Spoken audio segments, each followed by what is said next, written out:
house kung saan nakatira si Kuya Kalawag. Bali dito kami na yan, dito na kami natulog muna ang ito. Kaya kami bali sa pabalik na naman ng Kalawag para kukuha ng isda. Siyempre pagdating namin dito agad yung isda namin ay pinahan. Ngayon napakaswerte dahil pagdating namin kahit nasiraan kami.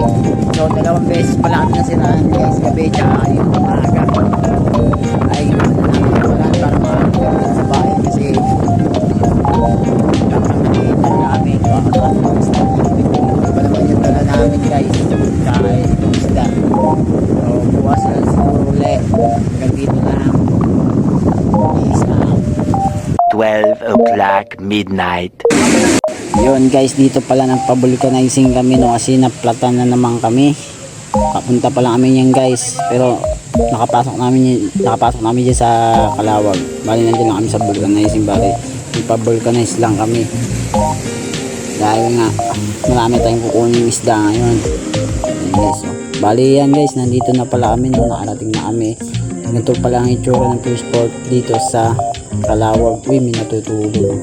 Bali yan, sila kala doon si Ring naglalaro muna sila ng Mobile Legends tapos nag-aantay ng isda. So ganito itsura guys pag wala pang tao, pero mamaya napakadaming tao ngayon guys. May mga truck pa. Ito na pala guys, yan, ito yung mga isda, ibang klaseng isda yan guys, kaya nakaganyan di pa pwede tingnan kasi wala pa sa tamang oras. Bali may oras kasi sila dito guys kung ano ang bulungan dito, anong oras ang bulungan. Bali ang bulungan nila dito mga 2 bulungan na ng isda o presyohan na o tsaka tawad.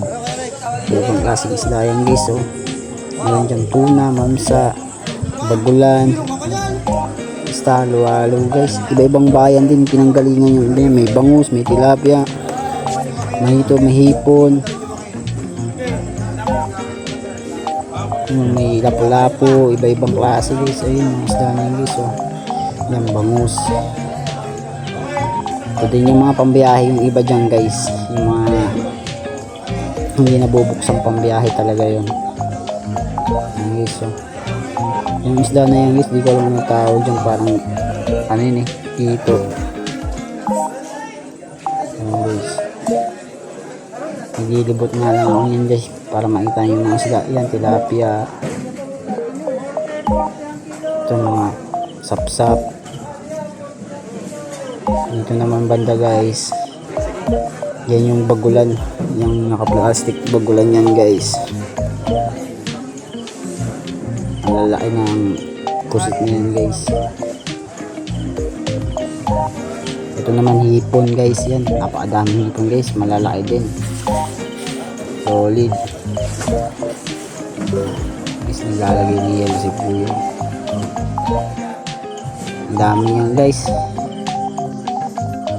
Nahilo na nga ako kakaiga dyan, kakatingin sa mga kada ibang isda. So, bali dito pala guys, nagpahinga ako dyan kasi nahantay na lang namin yung bulinaw. Nakakarga na kami ng ibang isda niyan. Nahantay na lang namin dumating yung bulinaw niyan guys, kaya umupo ko dyan, video ko na lang sila. Yan guys, shoutout nga pala kay Tatay Ruben no, yung nakuha ng magandang presyo sa isda. Murang-mura yung nakuha nila guys sa tulingan nila, black tuna, tapos meron pa silang pusit, meron pa silang kasag. Dami nilang nakuha guys, puro mura lang yun, ginakpat sila dun guys. So nagtitimbangan na sila dito. Yung mga pula na yan guys, puro bangos yan. Uy, shoutout nga pala dyan kay Aiki no, yan, hindi sila bumiyahe, pangalawang biyahe hindi sila bumiyahe, isang biyahe lang sila, nagpahinga agad sila. So kami nakadalawang biyahe kami guys. Yan, bangus, tilapia. Napakaganda pala dito sa Kalawag guys. Ganito kadaming tao. Yun o, hipon.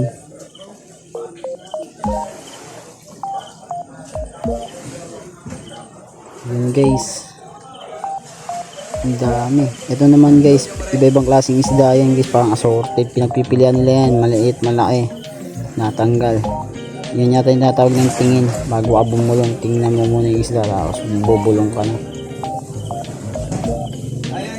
Yan pala yung mga itsura niyan guys. Yan, shoutout nga pala dyan kay kuya, no? Taga bayan yan, taga San Francisco yan guys. Bali tumitingin na rin siya dyan guys, kasi tatawag siya. 2,000 years later.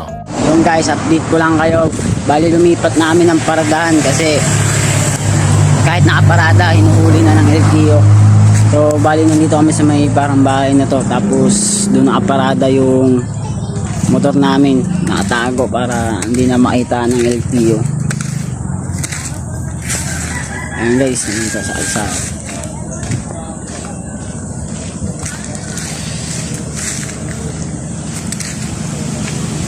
Ibang kasamaan namin guys, nahuli, pinilit kasi talaga nila, nahuli. Bali dalawang habal-habal na kasamaan namin yung nahuli.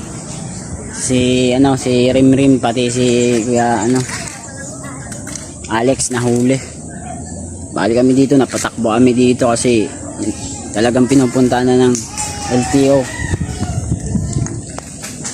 Grabe yung abala ngayon guys. Mabibenta pa kaya ang aming bulinaw. Bali guys, update ko na lang kayo kung makakarating na tayo sa bayan ng San Francisco. O hanggang dito lang muna guys. Shoutout sa inyo. Mag-ingat tayong lahat. Romel